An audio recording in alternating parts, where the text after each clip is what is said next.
Samedi 21 janvier 2023, il est 12h30. Madame, Monsieur, bonjour et bienvenue. Les titres. Dans ce journal, nous nous sommes intéressés au voisinage, à l'ambiance qui prévaut dans nos marchés et c'est dans quelques instants. Et puis au Burkina Faso, libération de 62 femmes enlevées dans le nord du pays la semaine dernière. Voilà pour les titres. Dans le journal du mercredi 18 janvier 2023, l'une de nos équipes de reportage dénonçait la présence d'un bac à ordures à l'arrière d'une cour d'école dans la commune d'Abobo. Les odeurs dégagées par ce bac troublaient la quiétude des riverains. Après diffusion du dit reportage, la ministre d'État Kandia Camara, première magistrate de la commune d'Abobo, s'est rendue sur les lieux pour s'enquérir des réalités. Elle a donné des instructions fermes pour que le bac soit déplacé pour le bonheur des populations. Nos Sangaré et Aïcha Sanogo y était également. Le reportage commenté par Pargassoro Kone de Madangui.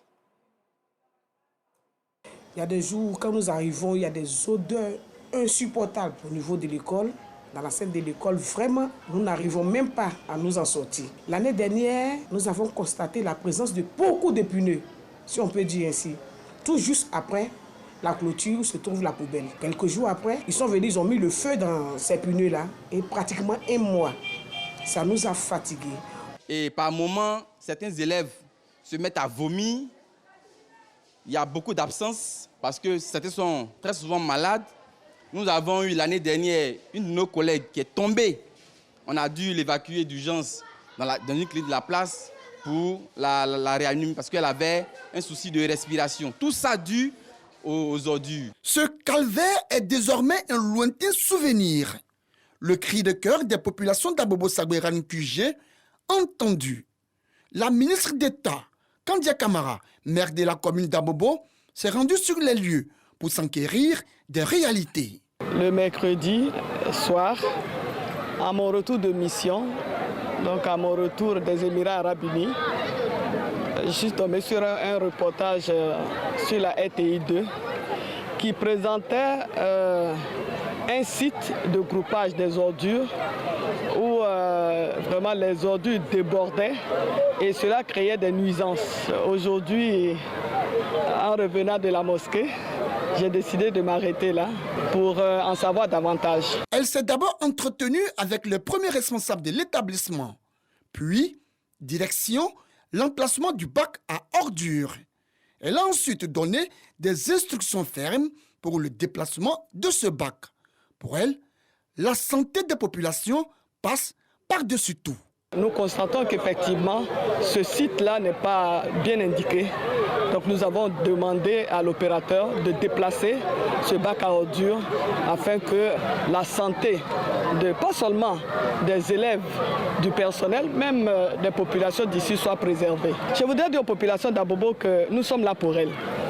Nous sommes là à leurs petits soins, à leur écoute.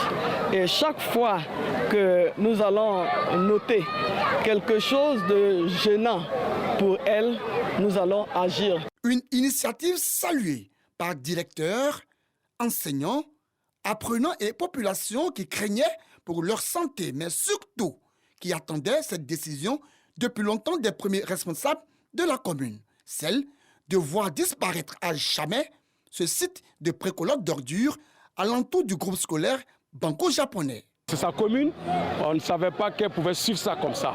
Mais vraiment, elle nous a montré qu'elle est prête pour la commune, ça nous fait vraiment plaisir. Et on lui dit merci. Si les riverains et le personnel éducatif sont tout heureux de la décision prise par la première magistrate de la commune d'Abobo, les élèves, eux, le sont encore plus.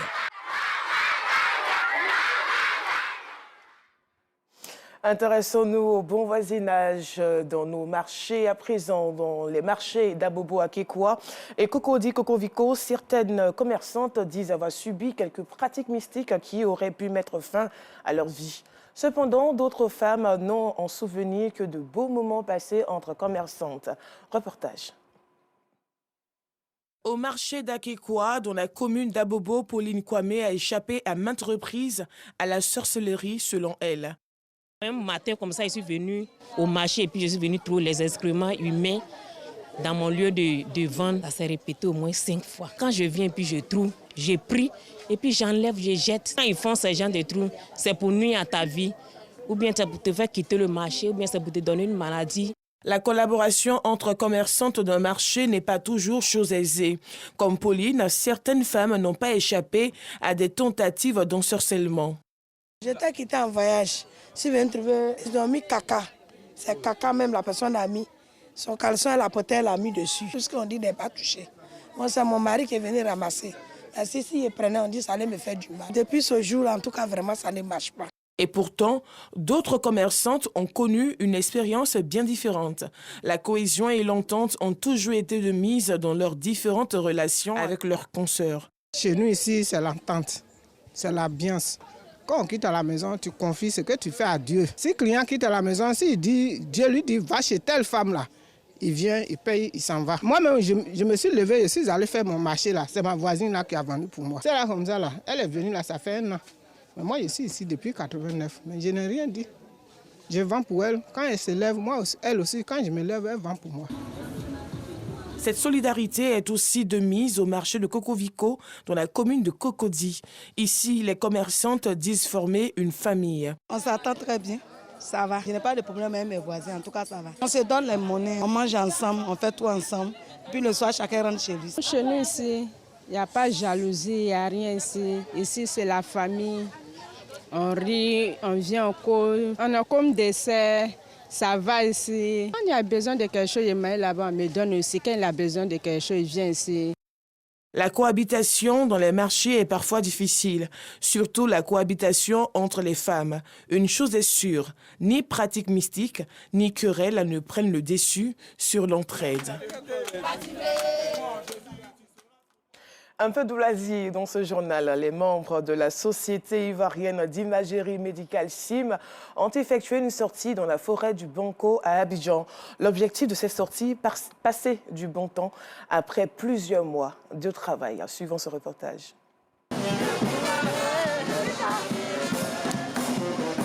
Parc national du Banco. Les membres de la Société ivoirienne d'imagerie médicale SIM s'y rendent pour passer du beau temps après plusieurs mois de travail. Une fois au parc, une visite du site s'impose.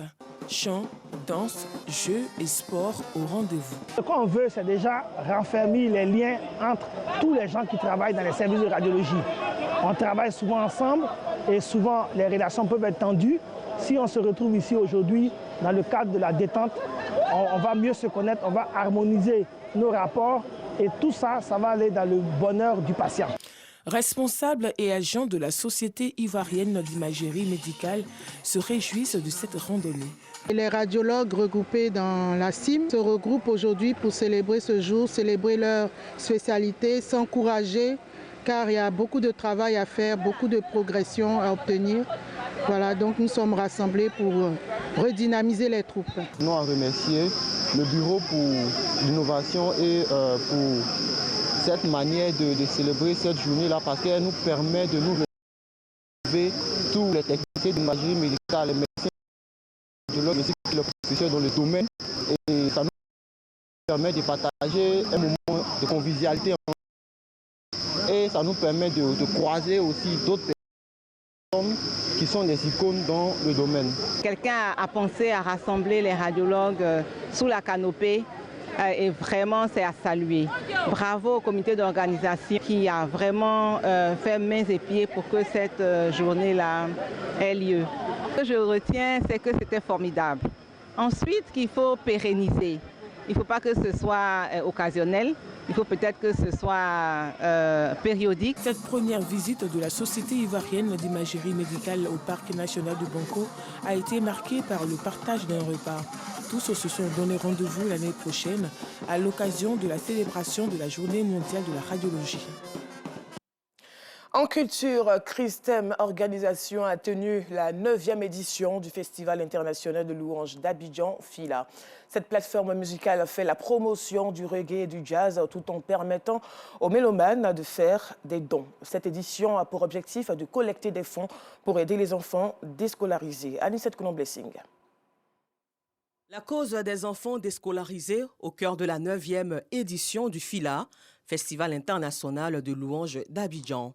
Christem Organisation Une plateforme musicale qui prône la musique reggae. Et Jazz veut en plus apporter son soutien aux couches démunies lors de cette soirée. L'objectif, donc, c'est à la fois écouter de la musique, faire la promotion de la culture, mais également faire des dons suivant la cause qui a été indiquée, c'est-à-dire collecter des fonds pour les enfants déscolarisés. Les artistes de jazz et de reggae ont fait des dons aux enfants déscolarisés, mais aussi déployé leur talent. Une initiative saluée par le ministère de la Culture et de la Francophonie. Il s'agit de soutenir les orphelins, les enfants déscolarisés et permettre que ces enfants reprennent leur cycle scolaire. Et donc, Madame la ministre encourage cette initiative qui permet, ou disons qui contribue à l'insertion professionnelle des jeunes. À la 9e édition du FILA, Christem Organisation a récompensé les nouveaux talents artistiques et a témoigné sa reconnaissance à ses partenaires pour leur soutien. En religion, le ministre de l'Intérieur et de la Sécurité et l'ensemble des acteurs impliqués dans l'organisation du Hajj étaient en visite récemment en Terre Sainte d'Arabie Saoudite. Cette visite s'inscrit dans le cadre des préparatifs du Hajj 2023 et de la Umrah, le petit pèlerinage. Parga se reconnaît de Madongui. Le ministre de l'Intérieur et de la Sécurité est à la tête d'une forte délégation en visite en Arabie Saoudite. Visite qui s'inscrit dans le cadre des préparatifs du Hajj 2023 et de la Umrah, le petit pèlerinage.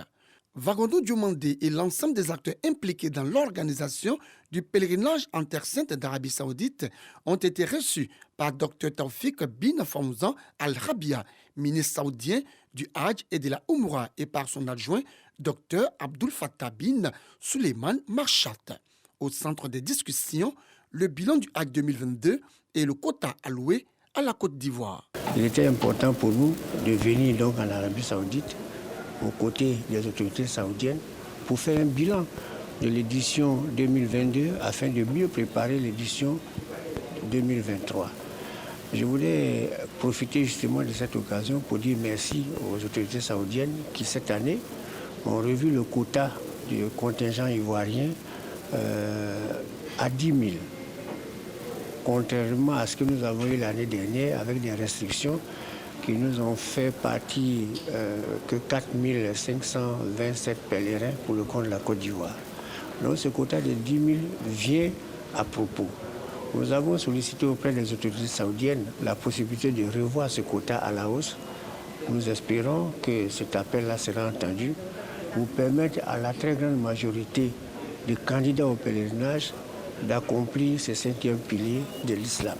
Après le ministère saoudien du Hajj et de la Umrah, le ministre Vagondo Diomandé et sa délégation sont allés rendre visite aux différents logeurs du contingent étatique. À l'issue des discussions, l'émissaire du gouvernement s'est dit rassuré quant aux conditions d'accueil et d'hébergement des pèlerins ivoiriens. Cette présentation est absolument édifiante pour moi.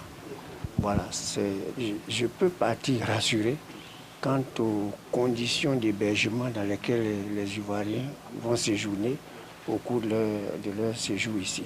Présentation de la maquette de l'hôtel 5 étoiles en construction devant accueillir les années à venir l'ensemble des pèlerins ivoiriens. Présentation des nouvelles tentes de Mina et d'Arafat. Visite du cimetière des Martyrs, du Mont Oud et de plusieurs autres sites touristiques de la Mecque ont mis fin à cette visite du ministre de l'Intérieur et de la Sécurité, le général Vagondo Diomandé, et de sa délégation en Terre Sainte d'Arabie Saoudite.